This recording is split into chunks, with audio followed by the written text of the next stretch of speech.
sapi sih sudah biasa. Di desaku cara ngulung jombang karapannya menggunakan kambing. Nggak kalah seru loh. Biasanya karapan kambing ini diadakan setahun sekali untuk menarik orang atau wisatawan supaya berkunjung ke desaku. Apalagi desaku juga terkenal dengan peternak kambingnya yang banyak. Aduh. Namanya juga kambing, susah diatur. Makanya biarpun yang balapan kambing, tapi paman jadi ikutan repot mengarahkan si kambing deh. Oh iya, nggak sembarang kambing yang bisa ikutan karapan ini loh. Kambing yang bisa ikutan harus berusia di atas 1 tahun. Ada yang tahu kenapa? Iya, soalnya kalau masih kecil dan di bawah 1 tahun, kambing belum kuat berlari kencang. Kebanyakan kambing yang dipakai lomba, kambing etawa. Jadi nggak cuma diambil susunya, kambing etawa ini juga jagoan lari ya. Hebat kan? Hehehe. Tumplak tingklung. Tumplak tingklung. Eits, biarpun sambil diiringi gamelan Turonggo Wulung, tapi larinya jangan sambil goyang lombing. Seru dan meriah kan? Lang, wayang juga ampas tahu. Ayo saiki yo dipangan wedhuse. Ayo. Habis lari, kamu pasti lapar ya, Bing? Kalau begitu tunggu ya. Aku mau cari ampas tahu untuk makananmu.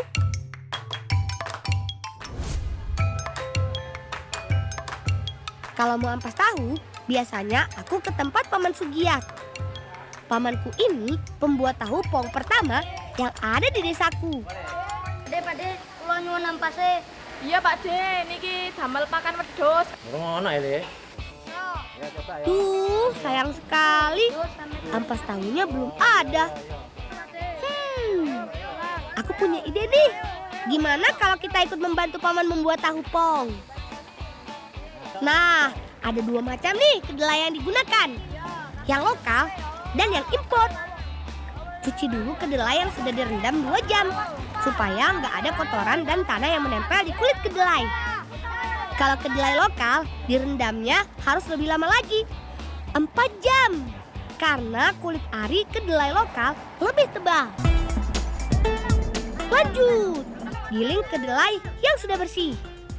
Hasil jadinya juga bersih teman. Kalau nggak bersih, akan terlihat dari warnanya yang hitam. Sambil digiling, sambil ditambahkan air sedikit-sedikit. Ini supaya mesinnya nggak cepat panas dan gilingan kedelai jadi lebih halus. Masak kedelai halus ini, tapi jangan sampai mendidih atau bergolak ya. Paman Sugiat sudah membuat tahu sejak tahun 2003. Tiap harinya ada 2 ton tahu yang dihasilkan. 2 ton itu kira-kira 2 truk yang isinya tahu semua. Banyak ya. Nah, kedelainya sudah mulai matang nih. Giliran Rian, Bibi dan kakak menyiapkan kotak kayu yang dilapisi kain penyaring. Kain putih ini gunanya untuk memisahkan air dan endapan tahu.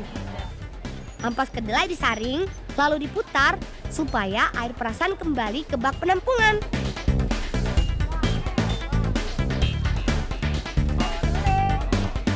Ini dia nih, ampas-ampas kedelai yang kami butuhkan untuk makanan kambing. Kita sisihkan dulu ya. Sekarang bagian yang paling penting dari pembuatan tahu nih, yaitu mencampurkan air perasan kedelai dengan cuka. Campuran cuka dapat mengendapkan dan memisahkan air dengan sari tahu. Tuh, langsung terlihat kan gumpalannya? Langsung saja masukkan endapan tahunya ke cetakan kayu. Awas, hati-hati Rian, adonannya panas. Cetakannya ada yang tebal dan ada yang tipis. Beri pemberat pada bagian atasnya supaya airnya lebih cepat menetes. Tahu yang sudah dikeluarkan dari cetakan dipotong sesuai pesanan. Karena sudah biasa, bibiku jagoan banget memotong tahunya. nggak perlu diukur, potongan tahunya bisa sama semua.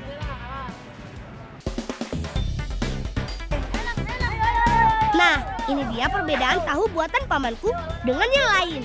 Tahu paman disebut tahu pong.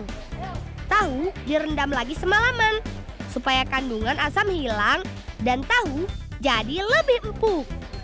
Proses perendaman kedua ini pakai garam dan bawang putih supaya rasa tahu semakin gurih dan sedap. Sekarang di tempatku ini memang sudah banyak yang membuat tahu, tapi Paman Sugiat orang pertama loh yang menciptakan tahu pong. Rasa dan kualitasnya tentu saja berbeda. Loh, kok malah nak kene enak-enakan rek? Mbak. Mbak. Wes lesu. Oh alah, aku ngerti. Ampas tahu iki kena digawe masakan sing enak. Piye carane? Piye carane?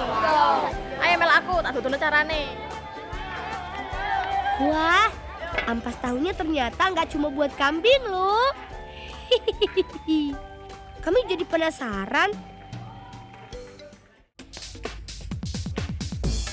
Namanya kue gempo khas Jombang. Siapkan bahan-bahannya dulu yuk.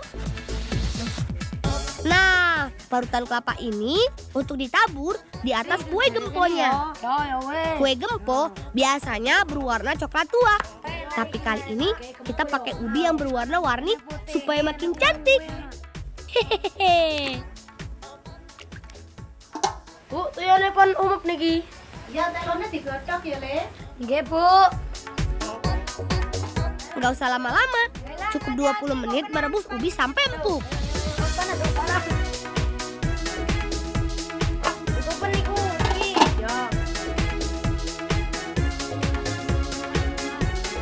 Oh iya, sebelum dihaluskan, jangan lupa pisahkan ubi sesuai dengan warnanya.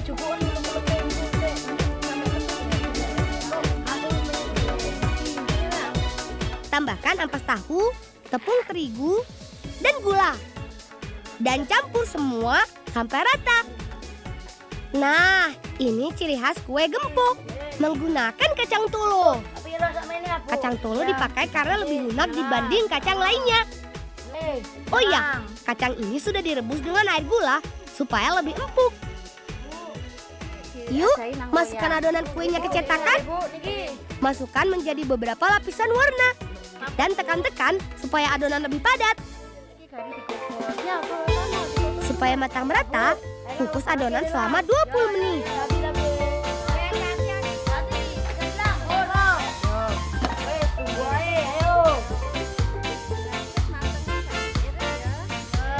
Cantik ya warnanya. Potong tipis-tipis dan beri taburan parutan kelapa. Kue gempo ini kue langka loh teman. Sekarang sudah jarang sekali ada yang membuatnya. Dulu, kue gempo banyak dijual di pasar setiap minggu. Rasanya sudah pasti enak tenan. Ayo saiki makan yang dosa ayo. Eits, jangan sampai lupa. Kambing kami belum diberi makan.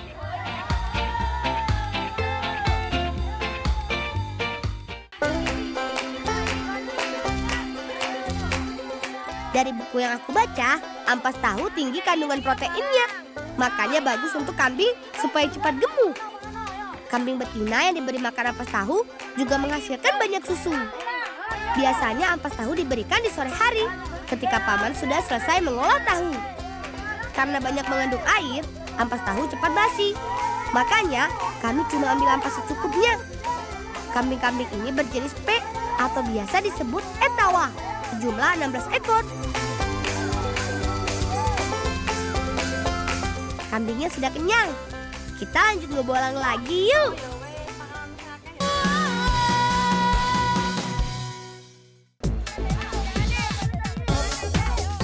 Ser. Goes terus. Ngebolang lagi yuk. Teman, batang pisang ini mau kami bawa ke rumah Bibi untuk dimasak. Semangat! Sedikit lagi sampai kok. Nah, sepedanya kita titip di rumah Bibi Muntiani saja. Lah, golek tepuk neng ndi? Ten Tegal mriko lho, sinten napa biasane mboten enten e. Ya wis, engko dibakar bareng-bareng ya. Nggih. Supaya lebih ringan, satu batang pisang dipikul 2 orang ya. Gimana? Nggak berat lagi kan?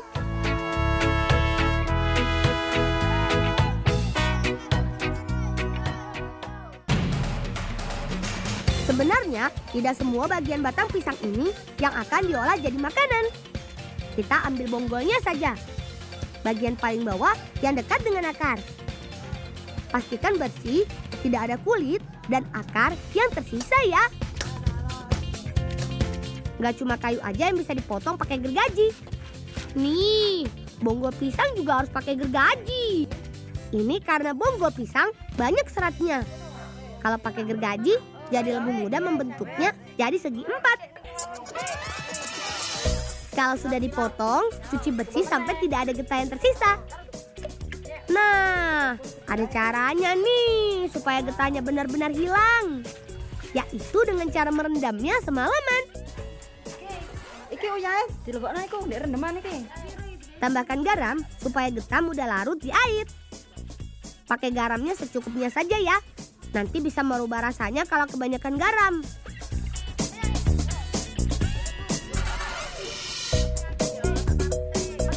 Rencananya bonggol pisang ini mau dibuat bakso. Nah, untuk membuat bakso, bonggol pisangnya harus diparut sampai halus.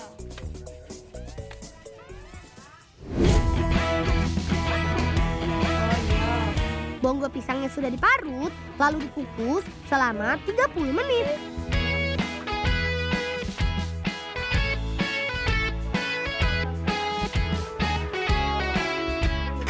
Kalau sudah matang, tambahkan dengan daging ayam giling. Perbandingannya 1 piring ayam giling dan 1 piring bonggol pisang. Tambahkan juga tepung terigu. Lalu aduk.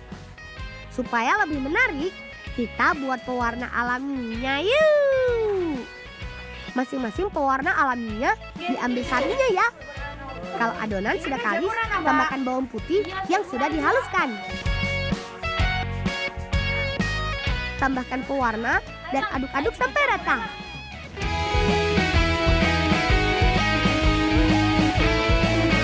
Ini dia yang paling aku suka. Cara mencetak bakso. Ambil adonan secukupnya, tekan adonan ke arah ibu jari, ambil adonan yang keluar menggunakan sendok. Lalu masukkan ke air mendidih. Gampang kan? Hehehe. Oh iya, bonggol pisang ini mengandung banyak serat pati yang kaya akan karbohidrat tuh. Campuran bonggol ini yang bisa mengenyangkan baksonya. Nah, tinggal buat kuah baksonya. Tumis daun bawang dan bawang putihnya.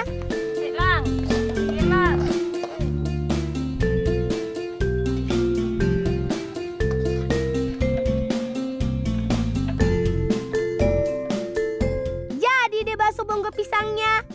Gimana? Teman di rumah juga bisa membuatnya bersama ibu di rumah loh.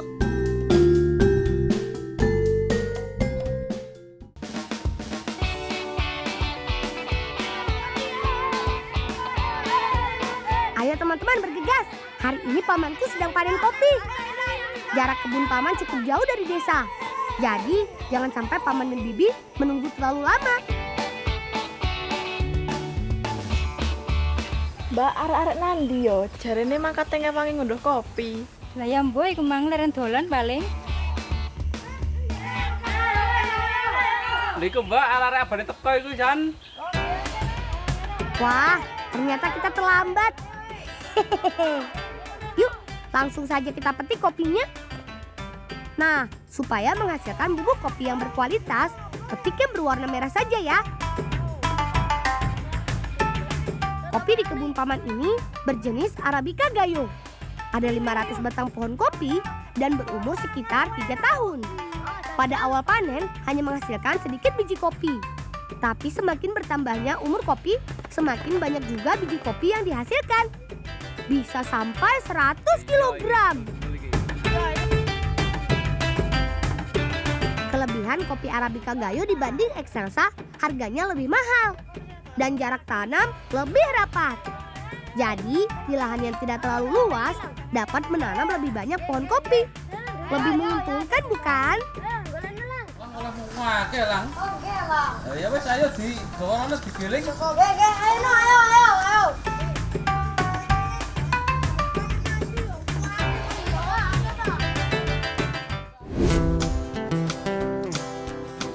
Biji kopi yang sudah siap dipanen masih perlu beberapa proses sebelum siap diminum. Yang pertama, kupas semua biji kopinya.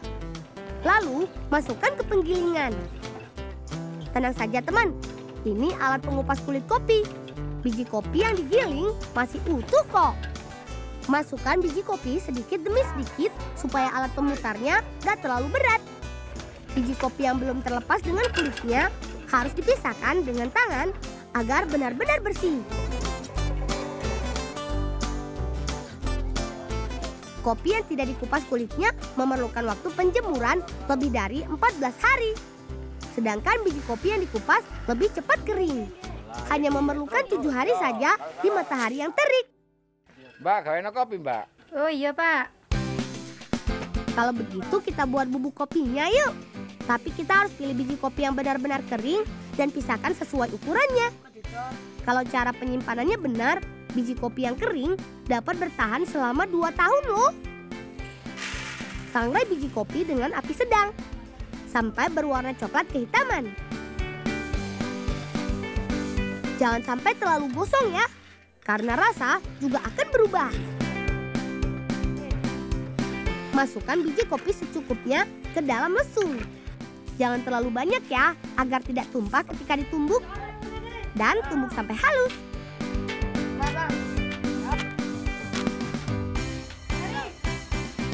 Saring bubuk kopi yang sudah ditumbuk. Hanya pakai bubuk kopi yang paling halus ya. Kalau masih ada yang kasar bisa dikembalikan ke dalam lesung untuk dihaluskan lagi.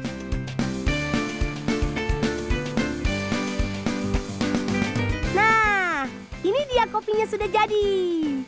Hehehe.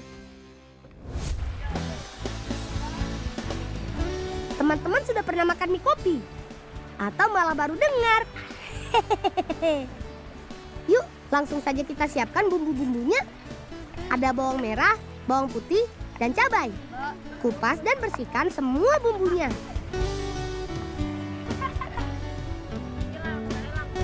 Campur semua tepung terigu dengan 2 butir telur dan aduk sampai rata.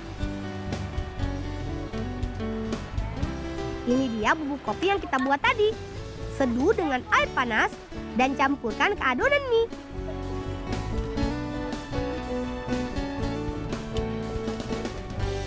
Pipihkan adonan yang sudah kalis dan potong memanjang. Kukus mie yang sudah dipotong selama 15 menit. Kalau mau langsung dimasak, mie tidak perlu dikeringkan.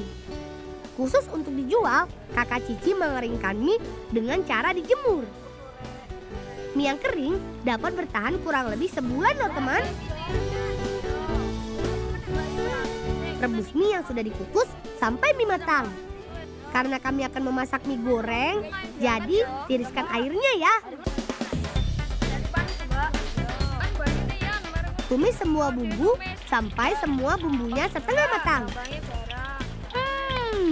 Aroma bumbunya sudah tercium. Tinggal masukkan mie ke tumisan bumbu.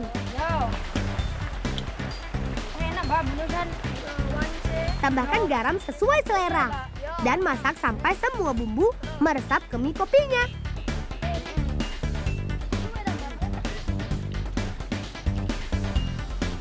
Nah, jadi deh mie kopi dari Wonosalam. Kalau kalian main ke tempatku, jangan lupa mencicipi ya. Tenang, rasanya nggak pahit kok. Aroma kopi yang ada di dalam mie kopi ini juga membuat semakin nikmat loh. Sampai ketemu lagi di esok hari. Salam ngebulang. Dadah!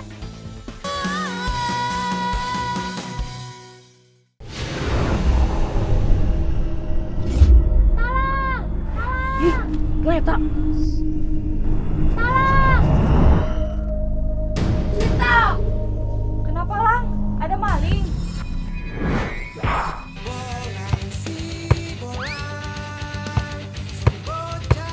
Ini mah kos jajan.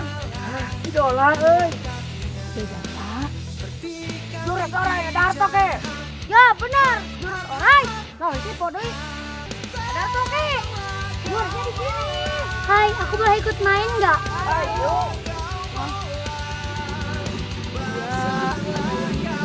Mau. Saya ada traktir makan cuanki, mau nggak? Yes, alright. Ujang gerimis aja ikan teri di asin jangan kalah